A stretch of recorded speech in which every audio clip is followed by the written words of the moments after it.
Bonjour à tous, on se retrouve pour une nouvelle vidéo de test sur la chaîne Texama, cette fois-ci pour un test du Ryzen 9 9950X 3D d'AMD, leur nouveau processeur ultra haut de gamme qui a pour but de remplacer déjà le 7900X 3D et surtout concurrencer certainement le 9800X 3D qui est considéré comme le meilleur processeur pour les jeux vidéo à l'heure actuelle. Est-ce que du coup, ce nouveau processeur va réussir à faire mieux?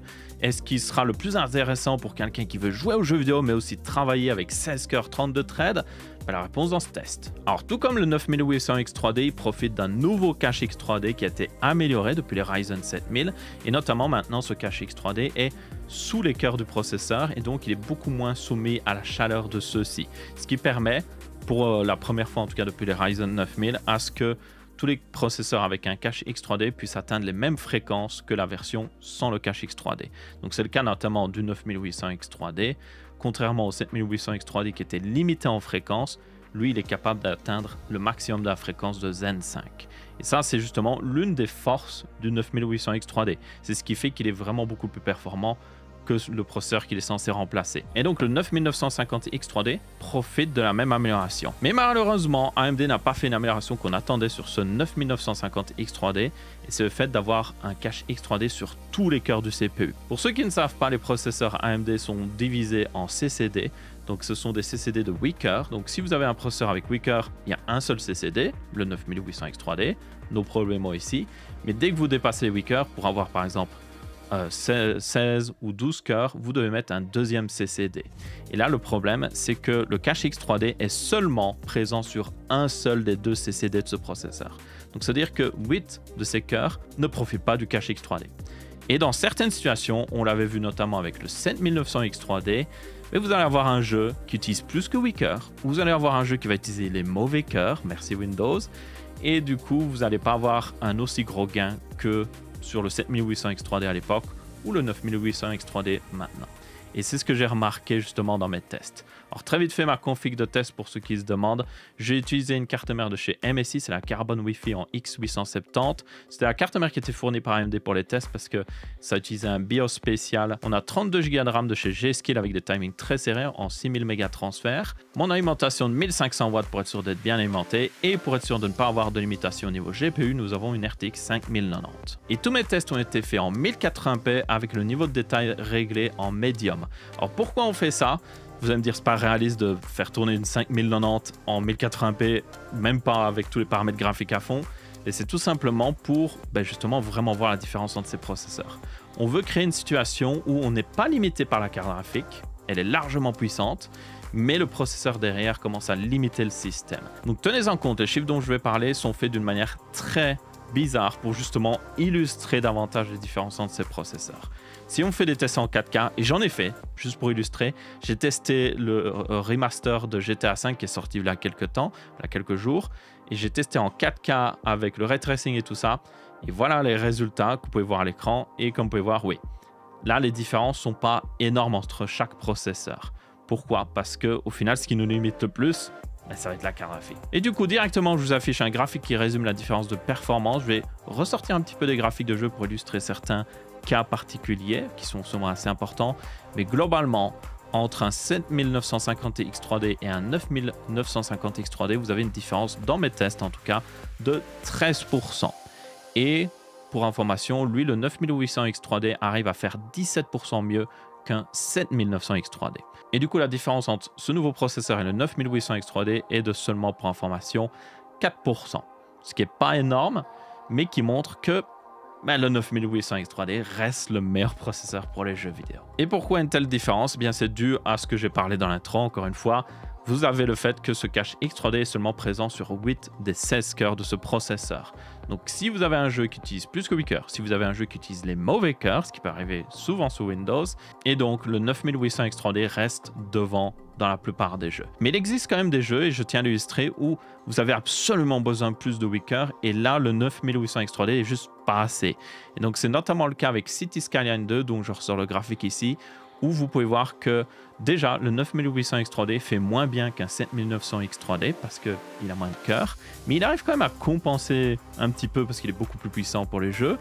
Mais après ça, vous avez le 9950X 3D qui lui fait encore beaucoup mieux.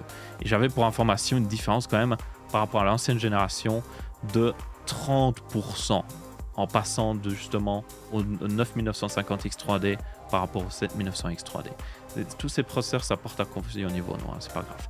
Vous avez le graphique affiché à l'écran, normalement, vous pouvez voir. Mais là, si vous jouez beaucoup à City Skyline 2, ça peut clairement valoir la peine par rapport à ces deux autres processeurs et surtout le 9800X 3D qui est pourtant le meilleur pour les jeux vidéo. Mais vous avez d'autres jeux où la situation est inverse, où justement là le cache X3D est hyper important et si le jeu utilise mal celui-ci ou utilise plus que Weaker ou autre chose, mais là les performances sont réduites et c'est justement le cas de Cyberpunk où là le 9900X 3D se fait battre par le 9800X 3D qui fait 15% de performance en plus. Et là Cyberpunk est un exemple assez particulier parce que c'est un jeu qui profite énormément du cache X3D. Au point même que par exemple le 5800X 3D, qui était le tout premier processeur avec un cache X3D, arrive encore à plutôt bien se débrouiller grâce à ça. Donc tenez-en compte, c'est vraiment un cas particulier ici. Aussi, j'ai perdu le chiffre du 7900X 3D pour ce jeu-là, donc désolé. Du coup, vous allez me dire autant juste acheter un 9800X 3D et moi je vous dirais ben oui, totalement. Si vous comptez seulement jouer aux jeux vidéo, c'est le meilleur processeur à acheter. Non seulement il est moins cher, mais en plus il vous donnera en général des meilleures performances. À part avec quelques cas particuliers comme City Skyline qui est vraiment très mal optimisé. Mais en général, c'est le meilleur achat. Et puis, encore une fois, j'ai dit, le 9950X 3D coûte plus cher. Pour information, son prix annoncé est de 779 €, ce qui est beaucoup plus cher que le 9800X 3D, qui est pourtant assez cher déjà, mais que vous pouvez trouver au plus bas, je l'ai retrouvé à 539 €. Donc, sacrée différence. Vous prenez ces 200 € de différence, même plus de 200 €, vous les mettez dans la carte graphique et voilà, vous allez vite compenser peut-être les pertes de FPS que vous avez dans certains jeux ou autre chose. Alors pour ceux qui se demandent, il y a eu des mises à jour normalement de Windows qui sont censées en partie régler justement ces problèmes de mauvaise utilisation de cœur. Vous avez aussi AMD qui a fourni pour ce test une nouvelle version de leur chipset qui sera compatible avec notamment le 7900X 3D et même le 7900X 3D. Donc même les anciens processeurs qui avaient plusieurs CCD et un cache X3D sur un de ces CCD, tout cela devra en profiter pour justement en partie régler ces problèmes. Mais un truc qui a pas mal été observé sur Windows, c'est qu'il y a d'énormes problèmes des fois. Juste vous allez installer 5 fois Windows et sur plusieurs de ces installations, vous allez avoir moins de performance que sur d'autres installations.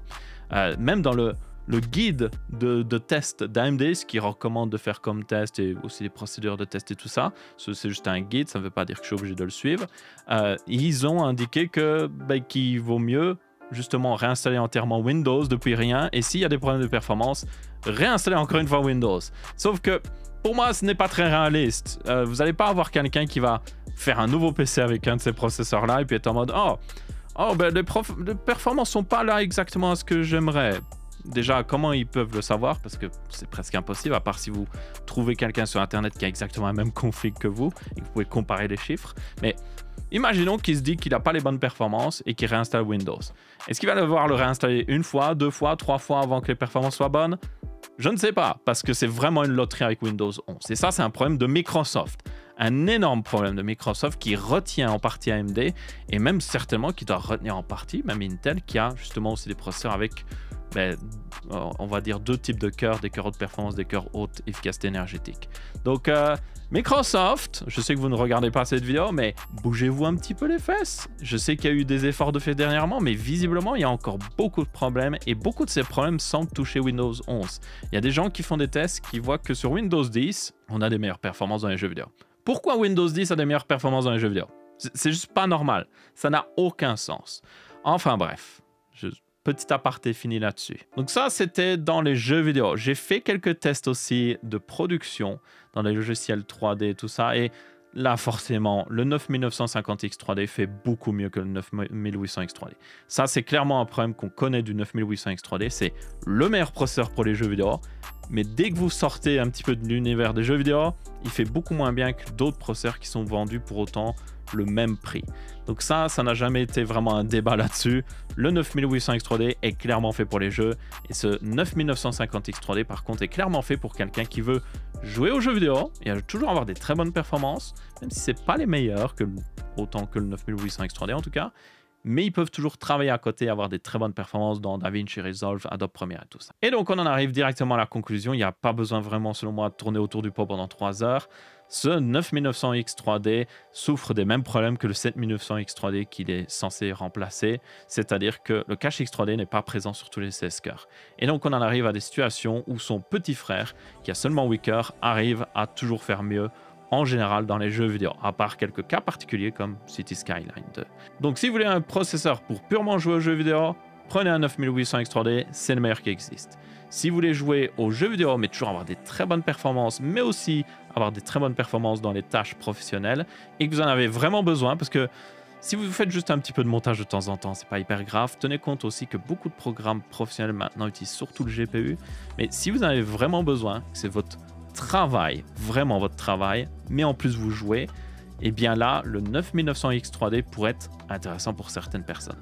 C'est par exemple mon cas. Dans mon PC, j'avais le 7900X 3D parce que c'était le plus intéressant pour moi. Oui, c'était pas le meilleur au niveau des jeux vidéo, mais il offrait quand même des bonnes performances pour justement les tâches professionnelles.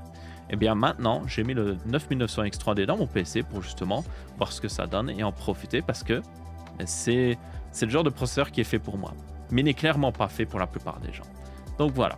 Ma foi, j'espère qu'AMD, pour la prochaine génération, va juste mettre un cache X3D sur tous les cœurs.